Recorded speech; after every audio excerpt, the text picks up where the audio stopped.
다 같이 찬송가 438장 보시면서 하나님 앞에 새벽 예배를 드리겠습니다.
찬송가 492장 부르겠습니다. 492장 잠시 세상에 내가 살면서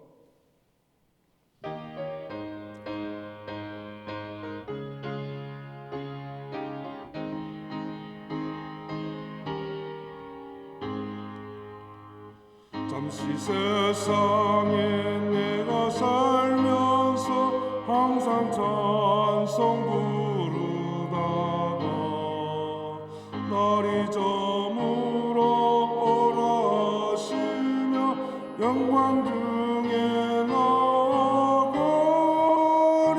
열린 천국문 내가 들어가 세상 짐을 내려놓고 빛난 면류관 받아 쓰고서 주와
기뻐하며 기다리니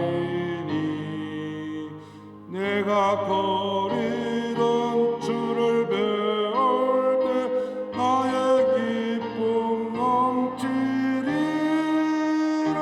열린 천국문 내가 돌아가 세상 짐을 내려놓고 빛난 멸류관 받아 쓰고서 주와 함께 길이 설리.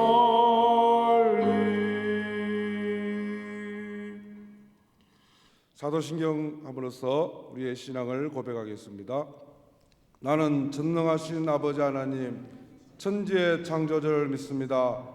나는 그의 유일하신 아들 우리 주 예수 그리스도를 믿습니다. 그는 성령으로 잉태되어 동정녀 마리아에게서 나시고 본디오 빌라도에게 고난을 받아 십자가에 못 박혀 죽으시고 장사된 지 사흘 만에 죽은 자 가운데서 다시 살아나셨으며 하늘에 오르시어 전능하신 아버지 하나님 우편에 앉아 계시다가 거기로부터 살아있는 자와 죽은 자를 심판하러 오십니다. 나는 성령을 믿으며 거룩한 공교회와 성도의 교제와 죄를 용서받는 것과 몸의 부활과 영생을 믿습니다. 아멘. 시간에 정의영 목사님께서 하나님 말씀 전해주시겠습니다. 하나님 말씀 보시겠습니다. 사사기 16장 15절에서 22절까지 말씀입니다. 사사기 16장 15절에서 22절까지 말씀입니다.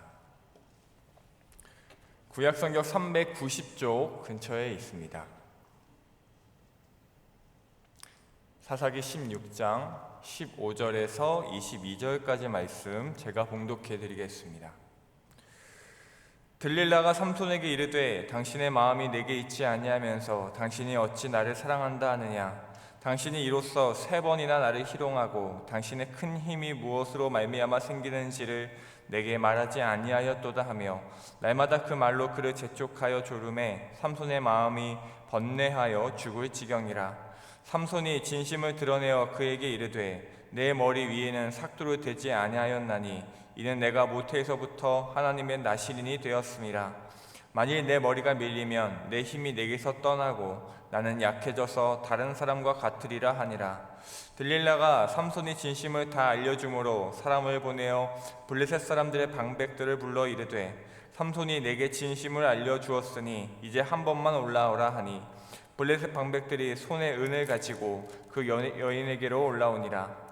들릴라가 삼손에게 자기 무릎을 베고 자게 하고 사람을 불러 그의 머리털 7가닥을 밀고 괴롭게 하여 본즉 그의 힘이 없어졌더라. 들릴라가 이르되 삼손이여 블레셋 사람이 당신에게 들이닥쳤느니라 하니 삼손이 잠을 깨며 이르기를 내가 전과 같이 나가서 몸을 떨치리라 하였으나 여호와께서 이미 자기를 떠나신 줄을 깨닫지 못하였더라. 블레셋 사람들이 그를 붙잡아 그의 눈을 빼고 끌고 가사에 내려가 놋줄로 매고 그에게 옥에서 맷돌을 돌리게 하였더라. 그의 머리털이 밀린 후에 다시 자라기 시작하니라. 아멘. 들릴라가 계속 삼손에게 조릅니다. 비밀을 알려달라고, 당신의 힘이 어디서 나오는 것이냐고 묻습니다. 그에 대하여 삼손은 쉽게 대답해주지 않았습니다. 그리고 들릴라는 포기하지 않고 삼손을 재촉합니다. 그에 대하여 삼손의 반응이 16절입니다. 날마다 그 말로 그를 재촉하여 조르매 삼손의 마음이 번뇌하여 죽을 지경이라. 번뇌하다, 마음이 시달려 괴로워하다 라는 뜻이죠. 우리는 생각합니다. 들릴라의 요구, 재촉, 그거 그냥 신경 안 쓰고 알려주지 않으면 되지. 왜 그것 때문에 번뇌할까? 왜 번뇌할까요? 그곳에 마음이 있기 때문입니다. 마음이 거기에 있지 않으면 그것 때문에 시달리거나 괴로울 일이 없는데 언제나 원인은 그 유혹거리에 대한 우리의 마음의 방향 때문인 것이죠. 우리를 유혹하는 것들, 우리를 틀린 길로 인도하는 무언가들, 돈, 명예, 정욕 등등, 우리가 그것들로 인하여 괴롭고 고민하며 마음이 힘든 이유는 그것들이 먼저 나를 유혹하고 나를 올감해서가 아니라 내가 먼저 그것들을 유혹거리로 삼았기 때문입니다. 돈을 탓할 일이 아니죠. 나를 죄악으로 이끄는 세상의 어떤 것들을 탓할 일이 아닙니다. 삼손이 들릴라를 탓할 일이 아니에요. 스스로의 그 마음, 들릴라로 인하여 번뇌하는 그 마음, 자신의 정욕을 걱정해야 하고 거기서 원인을 찾아야 합니다. 그렇게 번뇌하여 죽을 만큼 들릴라에게 마음을 쓴 삼손의 결론이 무엇인가요? 들릴라에게 진심을 말해주는 것이었습니다. 17절이 이렇게 시작합니다. 삼손이 진심을 드러내요. 삼손이 진심을 드러내어 진실을 말합니다. 물론 그 진실은 본인이 믿고 있던 바였습니다. 실제로 머리카락에 힘이 있었던 걸까요? 19절에서는 머리카락을 잘라서 힘이 없어졌다고 기록되어 있지만 그의 출생 때의 기록을 보면 머리카락 때문에 힘이 셀 것이다 라는 내용은 없습니다. 사실 우리는 잘 알 수 없죠. 그러나 삼손은 그렇게 믿고 있었습니다. 하나님 그 자체로서가 아니라 하나님이 주신 머리카락에 힘이 있다고 믿었습니다. 그래서 그는 그렇게 믿는 바대로 들릴라에게 말합니다. 내 머리가 밀리면 내 힘이 내게서 떠나고 나는 약해져서 다른 사람과 같으리라. 들릴라는 그 얘기를 듣고 다시 한번 블레셋 사람들에게 알려줍니다. 들릴라가 블레셋 사람들에게 이제 한 번만 올라오라 라고 말하는 것을 보아 블레셋 사람들도 이제 들릴라를 신용하지 못하고 있었음을 알 수 있습니다. 마지막으로 속는 셈 치고 믿어보자는 식으로 블레셋 사람들은 올라왔을 겁니다. 들릴라는 사람을 시켜 삼손의 머리를 자릅니다. 그랬더니 삼손이 믿는 바대로 그의 말대로 힘이 사라졌습니다. 블레셋 사람들이 들이닥치고 삼손은 잠을 깼지만 그에게 힘은 남아있지 않았습니다. 그러나 그는 자신의 몸에 생긴 변화를 눈치채지 못했습니다. 그것을 성경은 이렇게 표현합니다. 20절 마지막 부분인데요. 여호와께서 이미 자기를 떠나신 줄을 깨닫지 못하였더라. 결국 삼손은 블레셋 사람들에게 붙잡히고 블레셋 사람들은 삼손의 눈까지 빼버립니다. 그리고 끌고 가서 감옥에서 맷돌을 돌리게 합니다. 우리가 참 잘 아는 이 얘기를 들으며 매번 궁금하지 않을 수 없습니다. 아까 했던 질문이죠. 삼손의 머리카락에 힘이 있는 것인가? 머리카락과 상관없이 하나님께서 힘을 주신 것인가? 삼손에게 있어 머리카락은 중요한 것인가? 중요하지 않은 것인가? 우선 첫 번째 질문의 답. 삼손의 머리카락에 힘이 있는 것인가? 머리카락과 상관없이 하나님께서 힘을 주신 것인가? 둘 다 아니죠. 하나님께서 힘을 주셨는데 그 상징으로서 머리카락을 자르지 말라고 하신 겁니다. 머리카락에 힘이 있다기보다는 머리카락을 자르면 안 된다는 것이 먼저인 것이죠. 그러면 그에 이어서 두 번째 질문, 삼손에게 있어 머리카락은 중요한가요? 중요하지 않은가요? 우리는 이 질문에 극단적으로 반응하는 경향이 있습니다. 중요하지 않다는 쪽으로 말이죠. 아까 말씀드린 것처럼 삼손이 그렇게 믿었기 때문에 머리카락을 잘랐을 때 힘이 빠진 것은 맞습니다만, 그러면 삼손의 머리카락이 의미하는 것은 그저 하나님의 취미의 도구였던 걸까요? 야, 너 머리 자르면 힘 없어질 거다. 그러니까 잘 간수해. 얼마나 잘 간수하나 보자 하는 떠보는 식의 하나님의 장난이셨을까요? 아니요, 그렇지 않습니다. 물론 본질은 중요합니다. 언제나 그렇죠. 겉모습, 행동 이전에 마음이 중요한 것 맞습니다. 겉모습이 아무리 번지르르 해도 그 마음이, 그 중심이 틀렸다면 그것은 분명 큰 문제가 있는 것입니다. 그러나 우리는 어느새 이렇게만 생각하다가 너무 한쪽으로 치우쳤는지도 모릅니다. 사랑하는 성도 여러분, 삼손에게 있어 머리카락은 중요합니다. 왜냐하면 그것은 자신의 정체성, 곧 나실인, 믿음의 후손, 이스라엘의 사사에게 주어진 상징이었기 때문입니다. 우리는 이 상징들을 너무 도외시하는 경향이 있습니다. 가볍게 여기죠. 하나님께서는 천사를 보내어 분명히 말씀하셨습니다. 그의 머리에 삭도를 대지 말라 하셨습니다. 하나님께 마음만이 중요했다면, 중심이 좋아서 그 외형은 엉망이어도 상관없었다면 하나님께서는 삼손의 머리카락이 잘렸을 때 이리도 단호하게, 너무도 단호하고 쉽게 힘을 뺏어가시지는 않으셨을 겁니다. 상징은 그리고 형식은 신자에게서 정말 중요한 부분입니다. 사실 마음이 중요하냐 외형이 중요하냐라고 따질 수 있는 문제가 아닙니다. 마음이 있는 곳에 행동이 따라갑니다. 우리는 말합니다. 나는 하나님을 사랑하지. 그것을 굳이 표현할 필요가 있나? 나는 하나님을 믿어. 근데 굳이 그것이 예배나 기도나 찬양으로 드러나야 하나? 난 신자이지만 그것이 꼭 봉사나 헌신으로 이어져야 하는 것은 아니라고 생각해. 나는 마음이 있어. 나는 분명 믿어. 나는 하나님을 사랑해. 그게 중요한 것이지 겉으로 드러나는 형식이나 행동이나 상징은 중요한 게 아니야. 이렇게 말하는 우리에게 하나님은 뭐라고 말씀하실까요? 얘들아, 마음이 중요했다면 내가 성막을 만들라고 했겠니? 정말 그랬으면 내가 부자 청년에게 모든 것을 팔아 나누어 주라고 했었겠니? 형식이나 상징이 중요하지 않았다면 언약궤를 아무데나 두는 것을 싫다고 했겠니? 사랑하는 여러분, 하나님께서는 분명히 중심을 보십니다. 주의 설교 말씀처럼 말입니다. 그런데요, 그 중심을 보신다는 하나님의 말씀에 우리의 반응이 어떠해야 할까요? 그렇구나, 하나님은 중심을 보시는구나. 그렇지, 내 마음은 원이니까, 나는 언제나 하나님을 믿고 사랑하니까 내가 뭘 하지 않아도, 예배 드리지 않아도, 예배 드리기 위해 옷을 차려입지 않아도, 헌금을 하지 않아도, 봉사하거나 전도하거나 긍휼을 베풀지 않아도, 이웃을 섬기지 않아도 하나님은 내 마음이 있으니까, 내 마음을 아시니까 내 마음을 알아주시겠지. 이건 아니지 않을까요?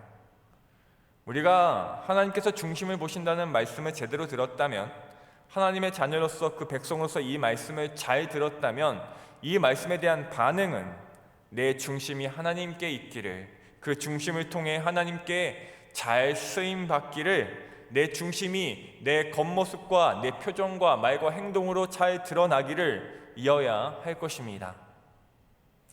사실 삼손에게 있어 머리카락은 나실린이라는 자신의 정체성의 마지막 보루였습니다. 그는 방탕했습니다. 경건하지 못했습니다. 나실린으로서 하나님께 드려진 자로서 그는 지켜야 할 것들을 제대로 지킨 것이 하나도 없었습니다. 혹자들은 삼손이 경건에 힘쓰지 않고 머리카락에만 집착했다라고 평가하지만 저는 조금 생각이 다릅니다. 삼손이 엉망으로 살았던 것은 사실입니다. 그러나 그는 분명 이스라엘을 위해 싸웠고 자신의 민족을 괴롭히는 대적들에게 분노하였습니다. 들릴라가 재촉하여 진실을 얘기해달라고 할 때 그는 이렇게 말하기도 했습니다. 내가 태에서부터 하나님의 나실인이 되었습니다. 자신이 누구인지, 자신의 인생과 영혼의 주체가 누구이신지, 자신의 힘이 어디서 나오는지 그는 알고 있었습니다. 일말의 믿음, 일말의 신앙의 고집, 나실인으로서의 자존심이 그래도 그에게 남아 있었습니다. 이것만은 양보하지 않으리라 했던 것이기에 그렇게 사랑하는, 그 번뇌할 만큼 그렇게 사랑하는 들릴라에게 몇 번이고 거짓말을 했던 것은 아닐까요? 결국 삼손은 유혹에 굴복하여서 힘을 잃었지만 우리가 삼손을 비난할 자격이 있을까요? 우리는 얼마나 내 생각과 내 판단에 기대어 신앙에서 타협하고 있을까요? 마음만 있으면 됐지라는 교만한 생각으로 우리는 얼마나 쉽게 머리카락을 내어주고 있을까요? 제가 그런 것 같거든요. 사랑하는 성도 여러분, 우리의 마음이, 그 중심이 겉으로도 잘 드러나기를 소원합니다. 보여지는 것들, 믿음의 상징들이 우리의 삶에서 가볍게 여김받지 않기를 소망합니다. 우리의 신자된 상징들을 세상과 타협하여 넘겨주지 않기를 원합니다. 내 마음대로 판단하여 이것은 그저 큰 의미가 없다 말하지 않기를 바랍니다. 우리의 중심을 보시는 하나님께서 우리의 말과 행동, 우리에게서 나타나는 모든 것들 또한 귀하게 여기신다는 것을 우리가 잊지 않기를 바랍니다. 믿음이 있다면 그 상징이 드러나기를, 마음이 있다면 그곳에 손과 발이 가 있기를, 중심이 하나님께 있다면 있는 그 중심만큼 내 표정과 말과 행동에 그 중심이 아주 잘 드러나기를 간절히 소망하며 그런 우리 모두가 되기를 간절히 축복합니다. 기도하겠습니다. 우리 말씀을 기억하시면서 함께 기도했으면 좋겠습니다. 우리의 중심대로 우리의 겉모습과 상징과 그 믿음의 표현들이 잘 드러나게 해달라고 함께 기도했으면 좋겠습니다. 우리에게 있는 그 머리카락들을 우리가 잘 지키게 해달라고 기도했으면 좋겠습니다. 더불어 함께 기도하실 때에 우리 담임 목사님과 교회와 나라와 민족을 위해서, 또 우리 에스컬레이터 공사 중에 있는데 그 공사가 아무런 사고 없이 잘 속히 완공되게 해달라고 기도해 주셨으면 좋겠습니다. 나라와 민족을 위해서 기도하실 때에, 세계를 위해 기도하실 때 코로나가 또 많이 또 극성입니다. 하나님께 그 뜻이 있겠지만 우리는 또 구할 것을 구해야 될 것 같습니다. 이 코로나가 속히 종식되게 해달라고 좀 기도했으면 좋겠습니다. 우리 성원교사님들을 위해서 기도해 주시고요. 또 우리 환우들을 위해서 기억나시는 분들 이름을 불러가며 함께 기도했으면 좋겠습니다. 우리 각자의 소원들을 또 가지고 우리 주여 한번 부르시고 함께 기도하겠습니다. 주여! 살아계신 하나님 아버지 감사합니다. 하나님 그렇습니다. 아버지 우리